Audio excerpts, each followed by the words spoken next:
கொடுக்க முடியும். எல்லாரும் எடுத்துட்டு போயிட்டு ஒரு ஜீவராசி சாப்பிடுறத நம்ம பார்க்கும் போது பெரிய ஆனந்தம் வரும்.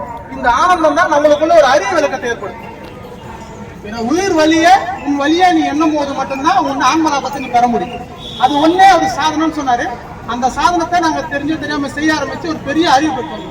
என் கூட பாத்தீங்கன்னா கிட்டத்தட்ட 50 பேர் கூட்டு வந்துட்டாங்க வடலூர். இது மாசம் இந்த நிகழ்வு நடக்குது. இது சாத்தியமானு பாருங்க. இப்ப நாங்க இருந்த இடத்துக்கும் எங்களுக்கு சம்பந்தமே இல்லை. நாங்க எல்லாரும் அந்த 7-8 வருஷத்துக்கு முன்னாடி பாத்தீங்கன்னா நார்மலா வாழ்ந்தாரு. ட்ரிங்க்ஸ் பண்றது, மாமிஸ் அதெல்லாம். ஒரு ஜீவராசிக்கு தண்ணி இல்லாம இறந்து போதுட்டு ஒரு விஷயத்த பார்த்து அதுக்கோசம் நாங்க ஆரம்பிச்சு இன்னைக்கு நாங்க எல்லா பழக்கத்தையும் விட்டு ஒரு பெரிய மாற்றத்துக்குள்ள போய் நம்ம யாருன்ற ஒரு பெரிய புள்ளியில வந்துச்சு.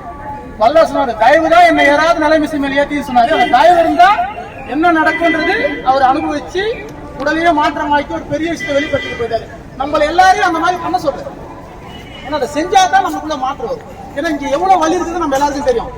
உடம்பு எங்க இருக்கும்போது உங்களுக்கு பெருசா தெரியாது. அந்த முதுமை கிட்ட போக அப்ப நம்ம பேசுற வார்த்தைகள் நம்ம எல்லாமே மாறும்.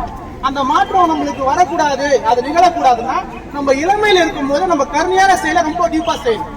அந்த கருணையை எந்த அளவுக்கு நம்ம செய்யறோம், பிறருக்கு எப்படி அதை நம்ம கொடுக்கணும். ஏன்னா பிறருன்ற ஒரு விஷயமும் நம்ம ரெண்டுமே ஒண்ணுதான்.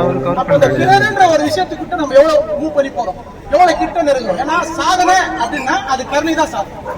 அந்த சாதனை மீறி வேற சாதனை, அந்த சாதனையோட சிறிய சிறிய விஷயத்தை நம்ம புரிஞ்சுக்கணும். எல்லாத்தையும் நீ ஒட்டுமொத்தமா புரிஞ்சுக்கணும், எல்லாத்தையும் நீ தெரிஞ்சுக்கணும்னா அன்புன்ற ஒரு சாதனைக்குள்ள போகும்போது மட்டும்தான் அதை புரிஞ்சுக்கணும். ஏன்னா அன்புன்றது அனைத்தையும் அழைக்க வச்சு ஒரு போகும்.